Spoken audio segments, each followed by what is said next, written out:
Hello मित्रों, इस video में आप सबका स्वागत है। और मैं आज आपको पढ़ाऊंगा उदारवाद के बारे में बताऊंगा। इससे पहले मैंने बताया था कार्ल मार्क्स के जीवन परिचय के बारे में।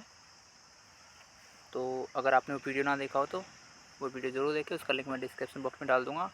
तो उदारवाद में सबसे पहले हम उदारवाद के बारे में परिचय पढ़ेंगे, फिर उदारवाद का उदय, फिर मूल सिद्धांत और उसकी उच्च आलोचनाएँ। ओके, तो देखो दोस्तों, उदारवाद है जो अंग्रेजी के लिबरलिज्म शब्द का हिंदी रूपांतरण है। और जो लिबरलिज्म शब्द है, इसकी उत्पत्ति लैटिन भाषा के लिबर शब्द से हुई है, जिसका अर्थ होता है स्वतंत्र। यानी कि हम उदारवाद जो विचारधारा है, इस विचारधारा के अंदर स्वतंत्रता के बारे में, स्वतंत्रता, समानता, बंधुता, इन सब के बारे में पढ़ेंगे। यानी कि उदारवादी सिर्फ और सिर्फ यही कहेंगे कि हमें स्वतंत्रता चाहिए। उदारवाद का जनक है जॉन लॉक, और उदारवाद का घर है इंग्लैंड। यानी कि उदारवाद का उदय इंग्लैंड में हुआ है, और जो उदारवाद शब्द का सर्वप्रथम प्रयोग 1815 में इंग्लैंड में हुआ था। ओके, अब देखो 16वीं शताब्दी में क्या है, जैसे अनुदारवाद, उदारवाद जैसे इंग्लैंड के अंदर, ब्रिटेन के अंदर उदारवाद से पहले जो व्यवस्था थी उसे हम अनुदारवाद कहते हैं। और इस अनुदारवाद में आ गया है कि तो राजशाही, सामंतशाही, पोपशाही, जो ये व्यवस्था है ना, इसको हम अनुदारवाद कहेंगे। और इसके जो विरुद्ध चलाई गई थी ना, जो क्रांति, वैचारिक क्रांति, इसी को हम उदारवाद कहते हैं। ये 16वीं शताब्दी में चलाई गई थी। तो देखो, जो वहाँ पर जो जैसे राजशाही, सामंतशाही, पोपशाही जैसी व्यवस्था थी, ये ब्रिटेन में लंबे समय से चली आ रही थी। तो इस व्यवस्था को जो हर क्षेत्र में थी, ये राजनीतिक, सामाजिक, धार्मिक, परंपरा, रूढ़ियों, इन सब को ना वहाँ के जो अनुदारवादी थे, जो सामंत लोग थे, पॉप लोग थे, जो पॉप चर्च में बैठा करते थे, ये सब उनको बनाए रखना चाहते थे। लेकिन उदारवादियों ने इन सब का खंडन किया, इन परंपराओं का खंडन किया, इन धार्मिक संस्थाओं का खंडन किया। उदारवाद परिवर्तन हेतु क्रांति के मार्ग को अपनाने के तो बिल्कुल विरोधी रहे हैं। जैसे कार्ल मार्क्स कहते हैं ना कि अगर समाज में परिवर्तन लाना है तो क्रांति कर दो, परिवर्तन लाना। लेकिन उदारवाद कहते हैं भाई परिवर्तन लाएंगे, लेकिन क्रांति के मार्ग से नहीं लाएंगे। हम वैचारिक, उदारवादी के वैचारिक है, हम शांतिप्रिय हैं, हम कोई क्रांति नहीं करेंगे। तो क्रांति के मार्ग को अपनाने के तो बिल्कुल विरोधी रहे हैं। उदारवाद एक ऐसी अस्पष्ट बौद्धिक, अस्पष्ट कैसे है, क्योंकि इसका स्वरूप देख, कुछ लोग तो इसे व्यक्तिवाद का पर्यायवाची बताते हैं, कुछ इसको लोकतंत्र का, मतलब अस्पष्ट है। आज तक कोई इसकी एक पर्टिकुलर डेफिनेशन नहीं दे पाया। बौद्धिक, बौद्धिक कैसे है, क्योंकि ये तर्क, विवेक, बुद्धि, इन सब में विश्वास करती है। आस्था, आस्था वगैरह, ये अंधविश्वास, परंपरा, इन सब में विश्वास नहीं करती है। गतिशील कैसे है, गतिशील ऐसे है कि भाई ये मतलब समय के साथ खुद को हमेशा बदलती आई हुई है। इसका स्वरूप हम देखेंगे तो बदलता आया है, उत्पत्ति काल से लेकर वर्तमान तक का स्वरूप बदलता आ रहा है। तो एक अस्पष्ट, बौद्धिक, गतिशील विचारधारा है तथा पूंजीवादी व्यवस्था के समर्थक, गरीब विरोधी, अन्याय, अनैतिक विचारधारा थी। माने पहले ये पूंजीवादी व्यवस्था के समर्थक में थी। अगर इसका पहले का जो फर्स्ट टाइम का स्वरूप हम देखेंगे तो ये क्या पूंजीवादियों को प्रोटेक्ट करती थी, गरीबों का विरोधी थी, अन्याय, अनैतिक और अमानवीय थे। लेकिन आज इसने अपना स्वरूप बदल लिया। तो ये कहना शायद उचित नहीं होगा कि उदारवादी एक अनैतिक, अन्याय, अमानवीय विचारधारा थी। उदारवाद व्यक्ति प्रेमी विचारधारा है। ठीक है, यह विचारधारा बुद्धि एवं विवेक में विश्वास रखती है। बुद्धि और विवेक में ये विचारधारा ऐसे कहती है कि हम एक विवेकशील प्राणी हैं, हम किसी बात को अपनाने से पहले विचार तो करेंगे, बुद्धि तो करेंगे। ठीक है, राज्यों के साधन और व्यक्ति को साध्य मानती है। कहती है कि राज्य हमारी आवश्यकता को पूर्ति करेगा, हम राज्य की आवश्यकताओं की पूर्ति नहीं करेंगे। तो ये व्यक्ति को तो साध्य मानती है, राज्य को साधन मानती है। और उदारवाद व्यक्ति प्रेमी विचारधारा, इस बात को समझना, व्यक्ति प्रेमी कैसे है, ये व्यक्ति को इम्पोर्टेंट देती है। ना ये समाज को पहले मानेगी, ना ये राज्य को पहले मानेगी, ना इसके लिए भगवान पहले है, ना कोई धर्म पहले है। इसके लिए सबसे पहले है व्यक्ति, व्यक्ति को इम्पोर्टेंस दी है। उदारवाद के जनक है जॉन लॉक, जो देख पा रहे हो आप। अब बात करेंगे उदारवाद के उदय के बारे में, कौन कौन से कारक थे उदय में। तो सबसे पहले बात करते हैं पुनर्जागरण या नवजागरण, धर्म सुधार आंदोलन, औद्योगिक क्रांति और पूंजीपति वर्ग का उदय, निरंकुशतावादी शासन के विरुद्ध प्रतिक्रिया। तो इन सबको एक एक हम पढ़ते हैं। तो चलिए, पुनर्जागरण या नवजागरण। देखो पुनर्जागरण यानी कि देखो पुनः जागरण, यानी कि दोबारा जागरण, यानी दोबारा जागे। जैसे वहाँ के लोग थे, जैसे ब्रिटेन के, इंग्लैंड के वहाँ उदारवादी, है ना, तो उन्होंने क्या है वहाँ पर लोगों को जगाया। देखो प्राचीन काल में पहले क्या था, वहाँ पर व्यक्ति को महत्व दिया जाता था, उसके व्यक्तित्व को महत्व दिया जाता था। ठीक है, जैसे उदारवाद इंग्लैंड से है, तो इंग्लैंड की बात कर रहा हूँ मैं, कि वहाँ पर पहले व्यक्ति और व्यक्तित्व को महत्व दिया जाता था, और उनका चिंतन का आधार लौकिक था। लौकिक समझ रहे हो, लौकिक वो चीज़ें जो हमें दिखाई देती हैं, हम उसे महसूस कर सकते हैं, देख पाते हैं, महसूस नहीं देख पाते हैं, लौकिक वो होता है। ठीक है, क्या क्या बात हुई, पहली बात तो व्यक्ति को इम्पोर्टेंस दे देते, उसके व्यक्तित्व को महत्व देते और उनके चिंतन का आधार लौकिक था। लेकिन मध्य युग में क्या हुआ, व्यक्ति को तो भूल ही गए बेचारे को, और यहाँ पर ईश्वर को ही सर्वोपरि मान लिया गया। ठीक है, अब धर्म, ईश्वर, ये सब आगे, और उनके चिंतन का आधार पहले लौकिक था, अब भैया पारलौकिक हो गया। पारलौकिक जैसे आत्मा, परमात्मा, भगवान, ये होता है ना, पाप, पुण्य, स्वर्ग, नरक, भूत, इन सब को, ये होता है पारलौकिक, और इन सब का भय दिखाएंगे। ठीक है, भय दिखाएंगे, तो भैया जहाँ पर डर है वहाँ पर गुलामी है, शोषण है, तो और जहाँ शोषण होगा वहाँ पर स्वतंत्रता लोगों को मिलेगी नहीं। तो भैया अब यहाँ पर मध्य युग में क्या हुआ, पहले जैसे प्राचीन युग में तो लोग स्वतंत्र थे, व्यक्ति और व्यक्तित्व को महत्व दिया जाता था, लेकिन मध्य युग में ईश्वर को सर्वोपरि मान लिया गया और लोगों का चिंतन का आधार पारलौकिक हो गया। यहाँ पर इंसान को भूल गया, ईश्वर को सर्वोपरि, और धार्मिक निरंकुशता छा गई, चारों तरफ निरंकुशता, लोगों का शोषण। तो लोगों ने फिर उनको क्या ना, चिंतन दोबारा फिर से आधुनिक युग में क्या, जैसे जॉन लॉक, मार्टिन लूथर जैसे, इन्होंने क्या धार्मिक सुधार आंदोलन किए, और फिर इनका पुनः इनका दृष्टिकोण, इनका जो प्राचीन वाला युग था, यहाँ पर व्यक्ति और व्यक्तित्व को महत्व दिया जाता था, इस पे पड़ गया कि यार ये सब तो गलत है। यहाँ पर ये लोग पारलौकिक बता रहे हैं, ईश्वर को इम्पोर्टेंस ज़्यादा दे रहे हैं, हमें तो भूल गए, हमारे यहाँ पर बहुत बुरी दुर्दशा हो रही है। तो इन सब ने अपना दृष्टिकोण बदला।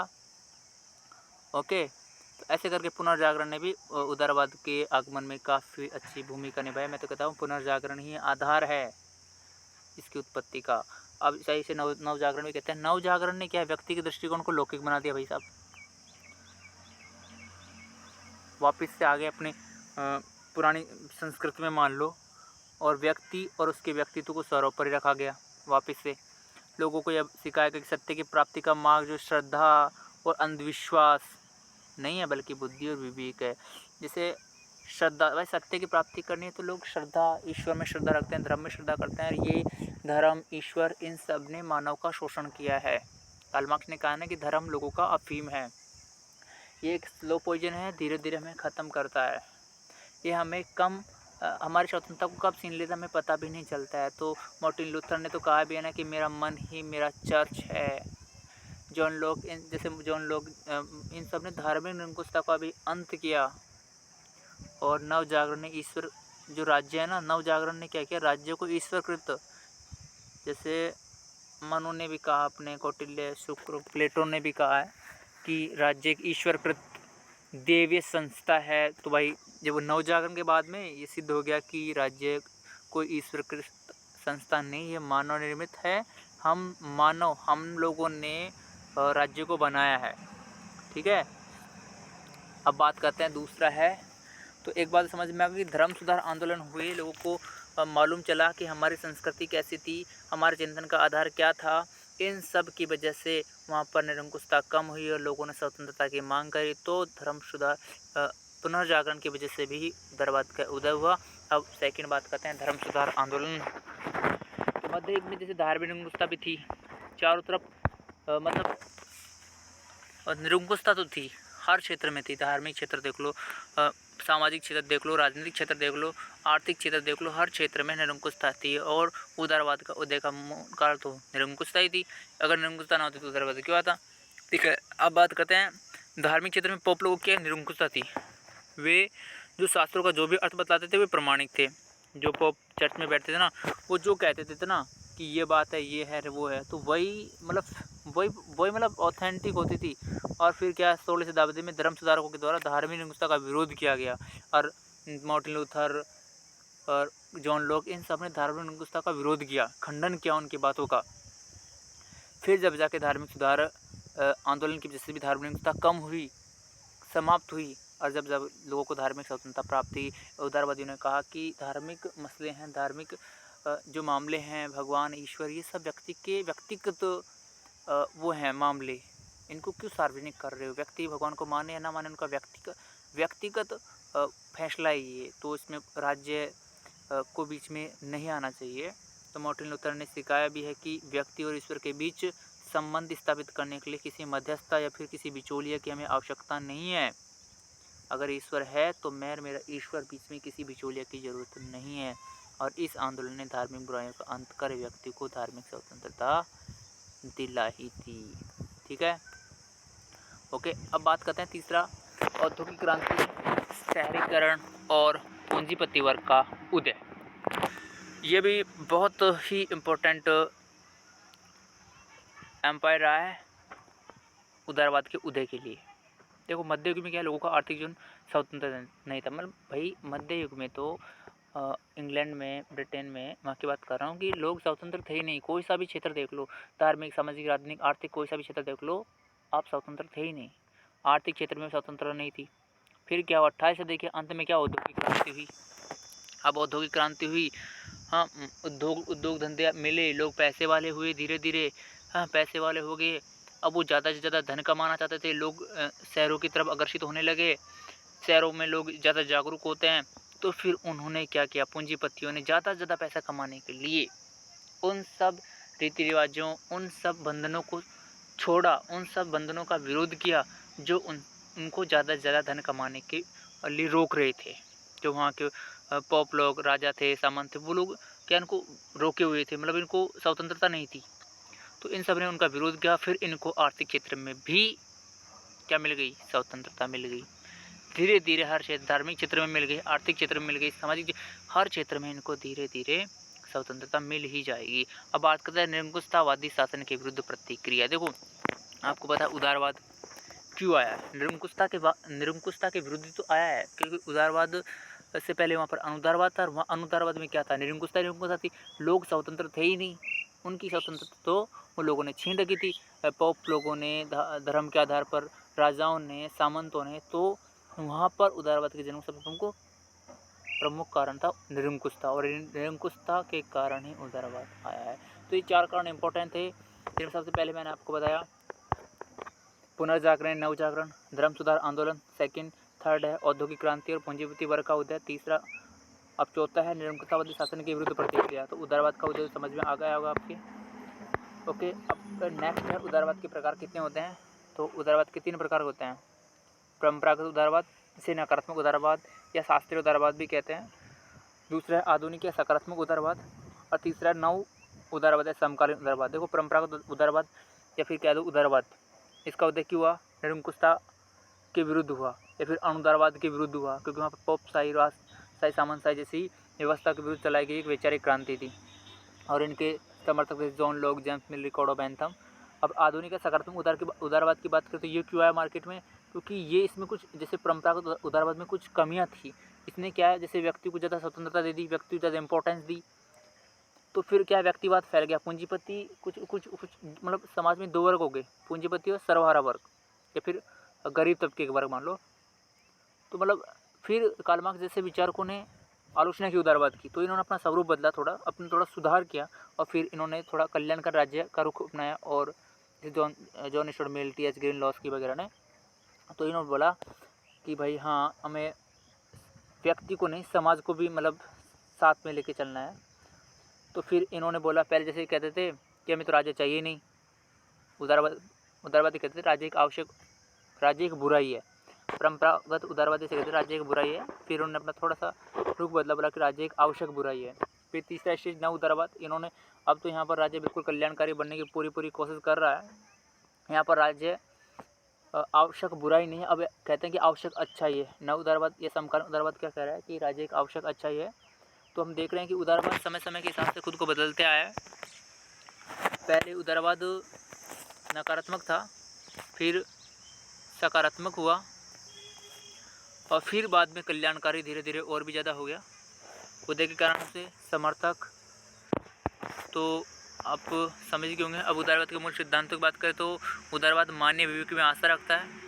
ये बुद्धि, विवेक, इन सब में आस्था रखता है। ये जो पहले से जो परंपराएं, आस्था, विश्वास, भगवान, धर्म, इन सब में मानता नहीं। इन सबको ये कहता है कि ये सब व्यक्ति के अपने व्यक्तिगत वो हैं निर्णय, इनको माने, खुद माने, सार्वजनिक ना करे। इतिहास तथा परंपरा का इन्होंने विरोध किया है। उदारवादियों ने इतिहास और परंपरा का विरोध किया है, क्योंकि इनके पीछे कुरीतियाँ छिपी होती हैं, परंपराओं के पीछे गुलामी छुपी होती है। व्यक्ति के प्राकृतिक अधिकारों की धारणा में विश्वास। जैसे व्यक्ति के प्राकृतिक अधिकार कौन से होते हैं? जैसे हम स्वतंत्र पैदा हुए हैं, स्वतंत्र ही मरेंगे, तो ये व्यक्ति क्या है? प्राकृतिक अधिकार है, व्यक्ति को मिलने ही चाहिए। हाँ, हम व्यक्ति मतलब जन्म से स्वतंत्र हैं, तो वही स्वतंत्र, हमारी स्वतंत्रता को छीना गया है, ठीक है। तो ये प्राकृतिक अधिकारों में धारणा रखते हैं। व्यक्ति साध्य है और समाज और राज्य साधन है। ये कह रहा है कि समाज और राज्य हमारी आवश्यकताओं की पूर्ति करेगा, न कि हम समाज और राज्य की आवश्यकता की पूर्ति नहीं करेंगे। मतलब राज्य साधन है और हम साध्य हैं, हमारी आवश्यकताओं की राज्य पूर्ति करेगा। राज्य और समाज एक कृत्रिम संगठन है। जैसे प्लेटो कहते हैं कि राज्य क्या है? देवी उत्पत्ति है, ऐसा कुछ मानते हैं ना। जबकि उदारवादी कहते हैं ऐसा कुछ भी नहीं है, कृत्रिम संगठन राज्य और समाज, हम लोगों ने राज्य और समाज को बनाया, ठीक है ना। धर्मनिरपेक्ष राज्य का आदर्श। उदारवादी कहते हैं कि राज्य का कोई धर्म नहीं होना चाहिए, राज्य धर्मनिरपेक्ष होना चाहिए। निरंकुशता का विरोध और उदारीकरण का समर्थन। देखो, उदारवादी ने हमेशा ही निरंकुशतावादी का विरोध किया है और उदारीकरण का समर्थन किया। उदारीकरण में जैसे स्वतंत्र न्यायपालिका, उदारीकरण में क्या क्या आ गया? निष्पक्ष न्याय, स्वतंत्र न्यायपालिका, वयस्क मताधिकार, महिलाओं की स्वतंत्रता, पढ़ने लिखने की स्वतंत्रता, जो आज हम हमारे इंडिया में देख रहे हैं वो सब उदारीकरण ही है। स्वतंत्र प्रेस, स्वतंत्र न्यायपालिका वगैरह जितना भी देख रहे हैं ना हम, स्वतंत्र चुनाव आयोग, मीडिया, बोलने की स्वतंत्रता, घूमने फिरने की स्वतंत्रता, कहीं भी आने जाने की स्वतंत्रता, ये सब उदारवादी या उदारीकरण ही है, ठीक है ना। अब राज्य के उद्देश्य और कार्य के संबंध में उदारवाद क्या कह रहे हैं कि राज्य के क्या उद्देश्य और क्या कार्य होने चाहिए। देखो, पहले तो उदारवादी ऐसे कहता था, उदारवाद ऐसे कहता था कि राज्य होना ही नहीं चाहिए, राज्य एक बुराई है, राज्य एक आवश्यक बुराई है। फिर बाद में इसका थोड़ा रुख बदला, इनका राज्य एक आवश्यक अच्छाई है। तो मतलब राज्य के बारे में राज्य के क्या कार्य होने चाहिए, इसके बारे में इनकी क्या सोच है। तो देखो, कानून व्यवस्था बनाए रखना चाहिए। उदारवादी क्या करेगा? राज्य का काम क्या है? कानून व्यवस्था बनाए रखे, समाज में प्रशासनिक व्यवस्था, चाहे शिक्षा हो, स्वास्थ्य, बिजली, कृषि, जो भी है, जल सुविधा, स्वास्थ्य, शिक्षा, जितनी भी सुविधाएं हैं, कानूनी व्यवस्था, वो सब राज्य बनाकर रखेगा। बाहरी आक्रमण से हमारे देश की रक्षा राज्य करेगा। समझौते की जो भी स्वतंत्रता है उन सबको राज्य बना के रखेगा। जैसे स्वतंत्रता समझौता, जैसे राज्य खुद एक स्वतंत्र समझौते का परिणाम राज्य, तो मतलब हमारी स्वतंत्रता की ये रक्षा भी करेगा। हमारे समझौते की जो भी स्वतंत्रताएं हैं, अब जैसे हमारी स्वतंत्रताएं, जैसे नागरिक स्वतंत्रताएं हैं, उन सबको बचाएगा। व्यक्तिगत स्वतंत्रताएं, हमें जो भी सामाजिक स्वतंत्रताएं, आर्थिक स्वतंत्रताएं हैं, पारिवारिक, राजनीतिक, जो भी जितनी भी स्वतंत्रता है, इन सब की यह रक्षा करेगा। तो देखो दोस्तों, उदारवाद टोटली पूरा प्रेशर किस पे दे रहा है? स्वतंत्रता पे दे रहा है कि भाई हमें सिर्फ और सिर्फ स्वतंत्रता ही चाहिए। अब हम उदारवाद कुछ आलोचनाओं के बारे में बात करते हैं। वीडियो काफ़ी लंबा हो गया है, 18 मिनट। तो देखो, उदारवादियों की आलोचना की बात करें तो इतिहास और परंपराओं को इन्होंने महत्वहीन बताया। उदारवादियों ने इतिहास और परंपराओं का महत्व नहीं दिया। आपको पता है, हमारी परंपराओं के पीछे हमारे पूर्वजों का अनुभव होता है, तो इनको ऐसे ही महत्वहीन बताना उचित नहीं होगा।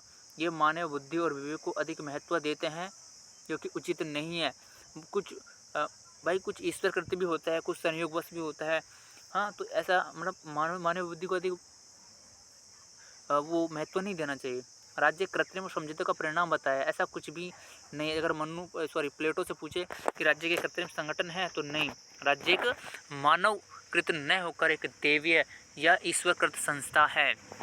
मानव को जो पूर्ण स्वतंत्रता अच्छी नहीं है। जैसे आप मान लो, उदारवादियों ने मानव को पूर्ण स्वतंत्रता की बात की है, तो ऐसी स्वतंत्रता अच्छी नहीं है पूर्ण, क्योंकि समाज में सब रहते हैं, हमारी बहन बेटी भी रहती हैं, हम भी रहते हैं। हर व्यक्ति के लिए मतलब पूर्ण स्वतंत्रता आवश्यक नहीं है। इससे व्यक्तिवाद बढ़ेगा, पूंजीपति वर्ग, एक खास वर्ग, पूरा समाज अपना विकास नहीं कर पाएगा, कुछ खास व्यक्ति अपना विकास कर पाएंगे। इसलिए मानव को पूर्ण स्वतंत्रता अच्छी नहीं है। इसके अलावा कुछ उदारवाद, जैसे मार्क्सवादियों ने भी उदारवाद की आलोचना की है। इसमें कार्ल मार्क्स ने कहा है, जैसे जब परंपरागत उदारवाद या नकारात्मक उदारवाद का जो स्वरूप देखेंगे वो पूंजीपति या व्यक्तिवाद को ज़्यादा बढ़ावा दे रहा था, तो यहाँ पर कार्ल मार्क्स ने इसका आलोचना की। फिर उदारवाद ने अपना स्वरूप बदला, सकारात्मक स्वरूप में हो गया। तो फ्रेंड, थैंक्स फॉर वॉचिंग। अगर आप हमारे वीडियो को सब्सक्राइब नहीं करें तो सब्सक्राइब करें। Thank you. अब मिलते हैं अगले वीडियो में। धन्यवाद। काफ़ी वीडियो लंबा हो गया, अगला वीडियो हम जल्दी लाएंगे। Thank you.